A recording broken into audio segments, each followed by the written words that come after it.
So overall, the stream itself wasn't that bad, right? We did manage to get some new stuff. They showed the frames that we're gonna get in Arena. Not the worst ones, but I don't think are the best ones that they had. I like this one though, more than the other ones. I don't like the gold ones. And I'm never gonna get this one, so. Then, we're gonna have the new equipment in the Arena shop, which is Effect Resistance, the Resistance set. Weapon, a bit weird, no effect resistance on it. At that point, you want effect resistance.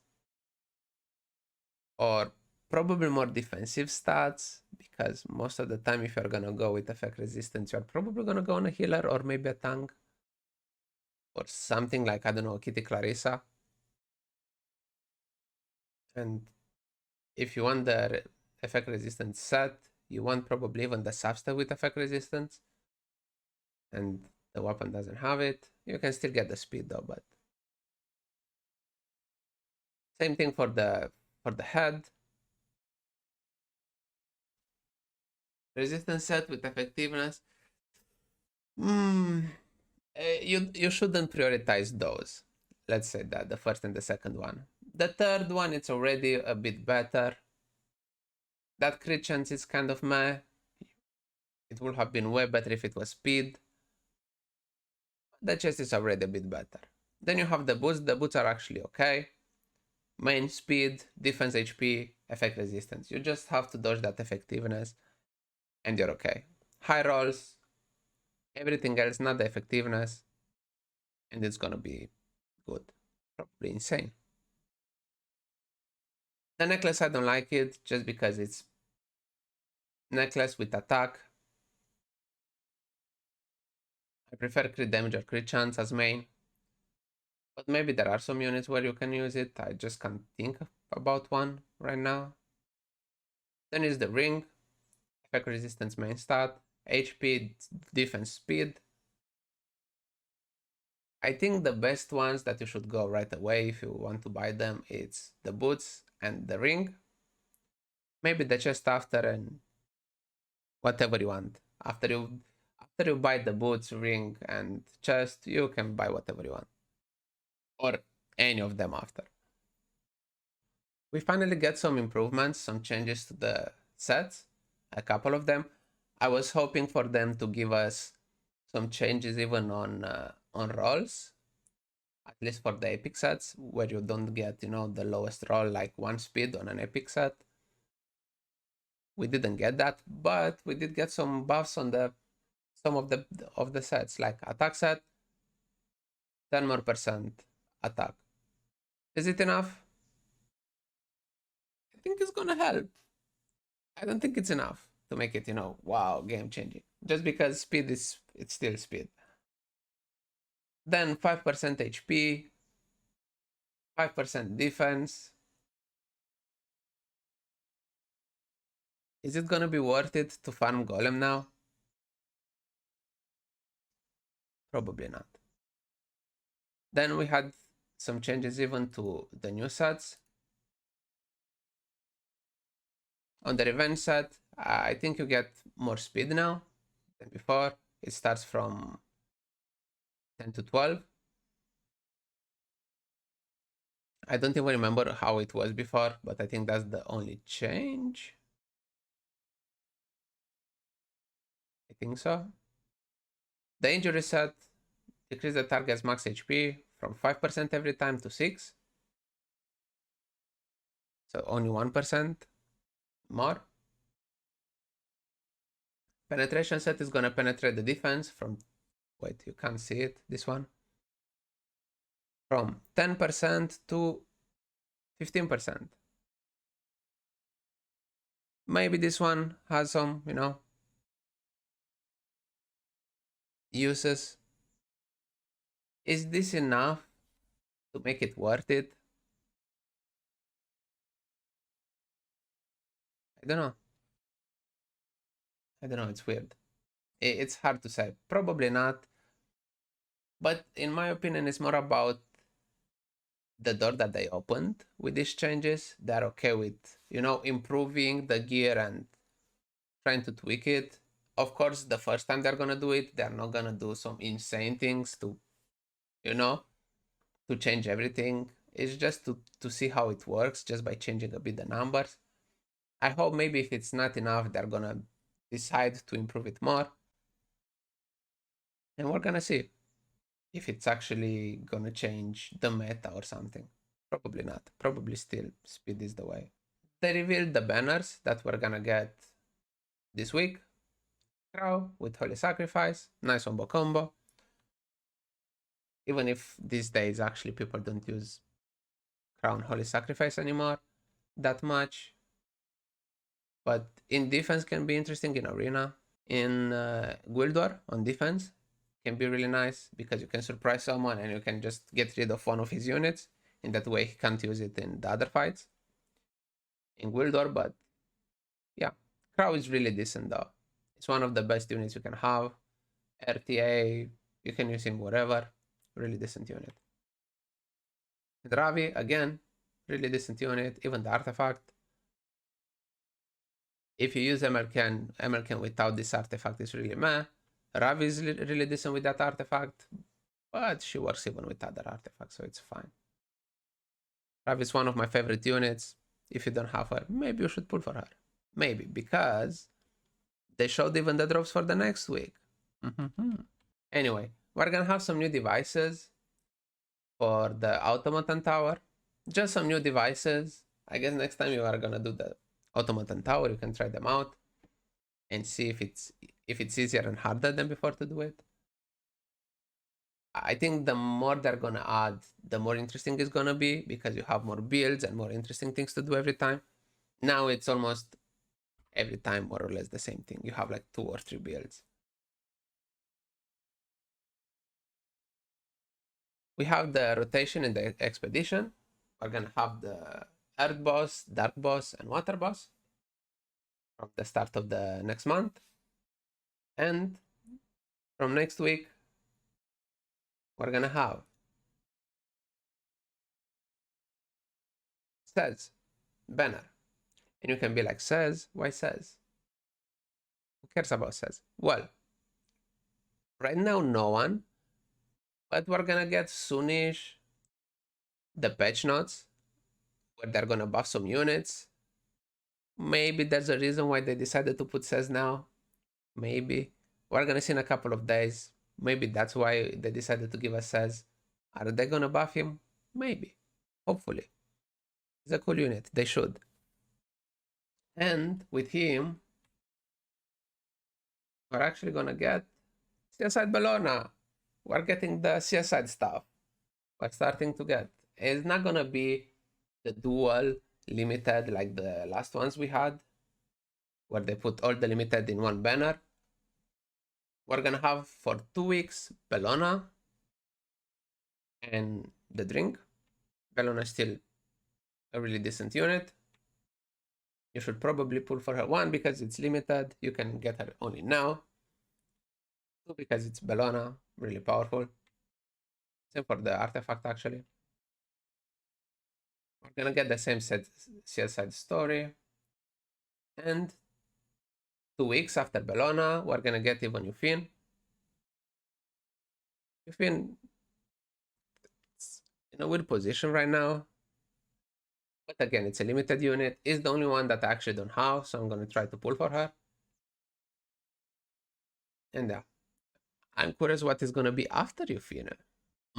New unit, new CSI unit, who knows? Then they actually showed even the next rotation in the coin shop. We're gonna have Vildred, Chloe for RGB one, and Fallen Cecilia and Apocalypse Ravi for the ML coin shop. I would like to have enough coins to get Apocalypse Ravi. I don't. Let's move on. Big rip. They finally showed this Ruel skin, like in-game. So let me show you.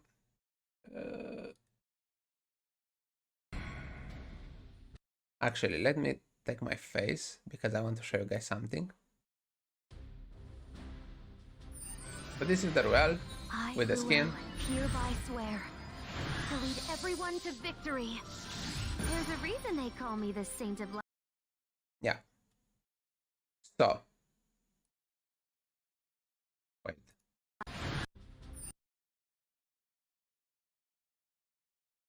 She looks decent in game. Her face in here in the image, from my point of view, it's a bit creepy. A bit. She's still a bit creepy, but in game she looks great.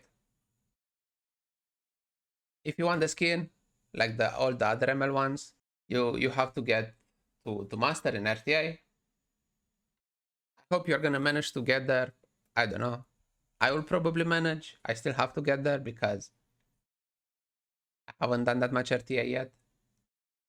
But yeah. Next, we're actually gonna get some new PV content, which I actually don't know the name of this new PV stuff. Piece of Frost. I don't know how to call it. It's basically like a Hall of Trials with 3 phases where you have to use 3 units in each of the phases. So you actually need 9 units to do it.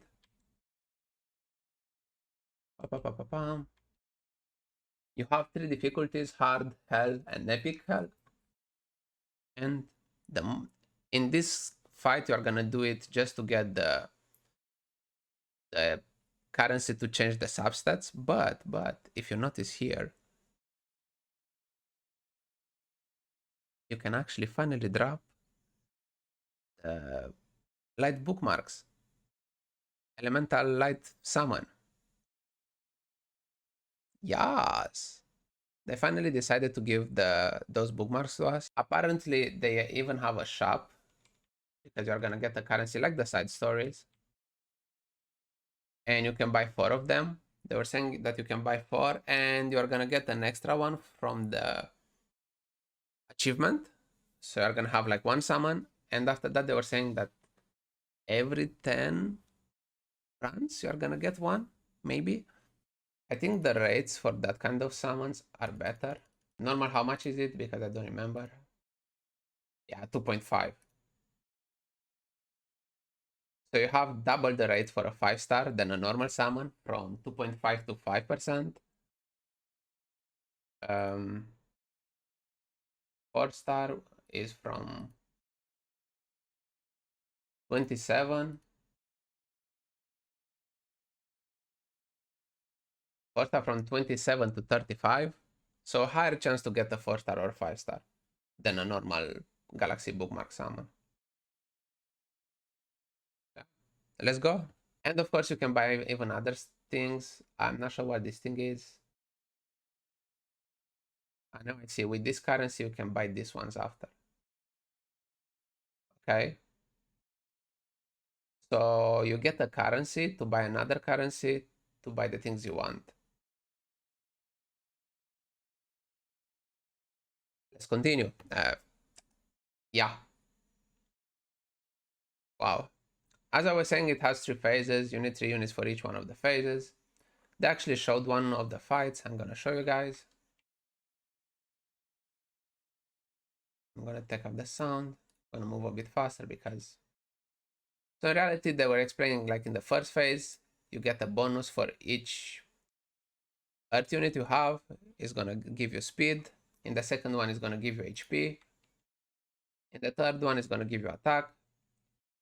Each phase, you need something else. In the first one, they were explaining you need AoE because it's gonna have some minions.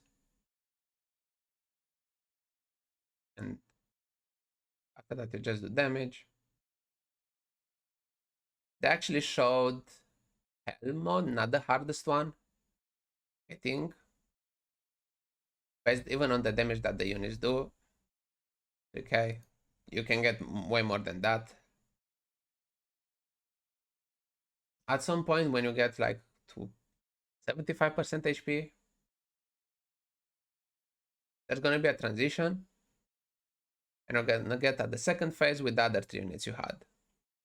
In this one, apparently, you need on the target in front more than 2 debuffs. If more than 2 buffs. If you don't have 2 buffs on it, the boss is gonna attack again. So you can use units. He's using Roana, but I think you could use even DN, since if you have DN maybe with Candle, you're gonna have buffs for days. Then last phase, when you are at 20, 30, 40, it's 40%, more HP, not the transition.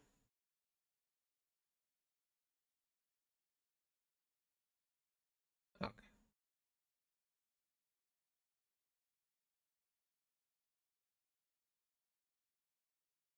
Last phase. In the last phase, they were explaining that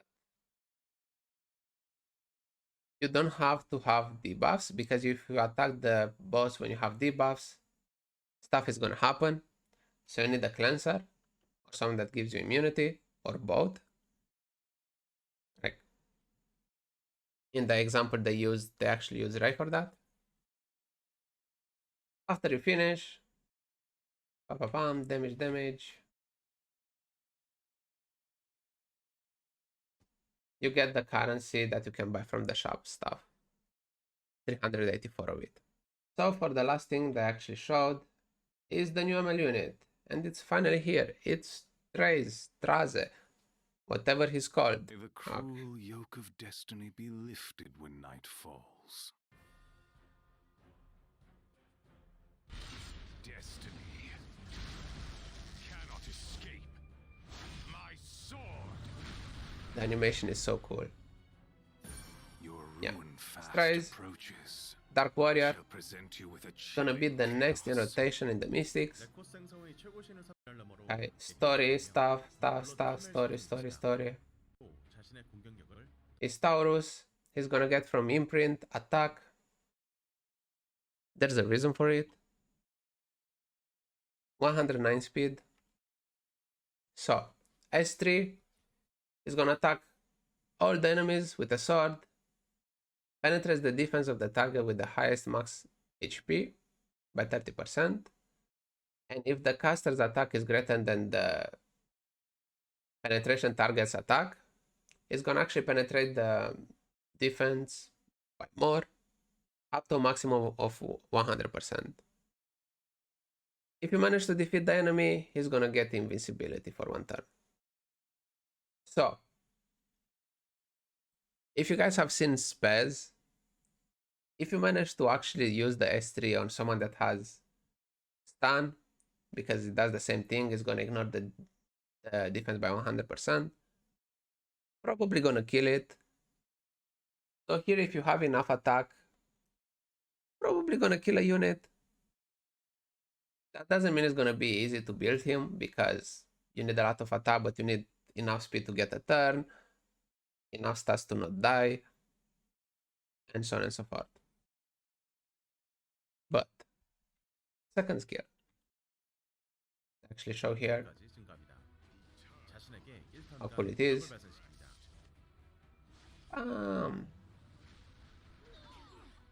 Look, the damage on Fallen, 34k, ignored the defense 100%. Big damage. And maybe there was even Crowd there. I don't know if he had an artifact for damage mitigation in the showcase, but if he had, even more wow. Second skill, attack all enemies with a wave of force, and this dispel 2 buff. The interesting thing is that it's gonna ignore the effect resistance of all the targets that have lower attack than him. When there are 3 or fewer enemies, damage dealt increases with fewer enemies. And you actually can burn into it to get the decrease cooldown by 2 turns, which means you can basically use it every other turn. It's really interesting because if you have enough attack, you don't need effectiveness.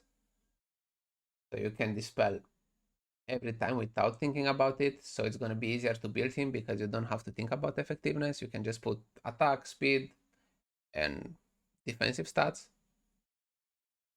Maybe even some crit chance and crit damage. So he's still hard to build, of course. Anyways, S1, Where is this one? I guess they showed the skill here. It dispels. S1 attacks. Every time he's gonna attack, he's gonna get some combat readiness by 20%. Which is decent. Most of the time I've seen is between 15. On basic attack, he gets 20. He has 109 speed, so he's not the fastest unit. That means this one is gonna actually help. I think it's a bit weird because you want to use the S3 first, in that way you kill someone. But at the same time, you would like to use even the S2 first, maybe to dispel all the buffs. It's gonna be a bit weird there. But yeah, if you manage to penetrate the defense by 100%, he's probably gonna kill if you have enough stats on him. We're gonna see. Yeah, Straze. And that's pretty much it. I guess we have even the animation when he's in the lobby. I actually want to see it. Yeah, best animation ever. Anyway, that's pretty much it. It doesn't do anything. That was pretty much it with the stream. We didn't understand the Guild War thing. I can explain you the Guild War one. I forgot to talk about it. So in the official stream, they even talk about, oh lol, Half-Life. That now, in reality, in the guild, you can put only 27 players to actually do the Guild War, if I remember well. Out of 30, you can put only 27, right? So every time you're gonna have 3 players, if you have full, if your guild is full, you're gonna have only 3. Every time you're gonna have 3 players that can't actually participate to the Guild War. So they actually can't get the mystics, the rewards. They're just gonna be there. Now they decided to add 1 more tower to each one of the main fortresses. Like, I guess, an additional tower somewhere in each one of them. In that way, you can actually put everyone from the guild to participate in the Guild War. I think it's a really decent change. I don't know why it took so much to do it. Yeah, now everyone can participate in Guild War. If you were one of those that, you know, he was never in the Guild War because they were putting some other people for some reason, now they have a space even for you. Yay! I hope you guys enjoyed the recap and the official stream and everything. If you want to see the full official stream, I'm probably gonna have it down below. And yeah, that's pretty much it.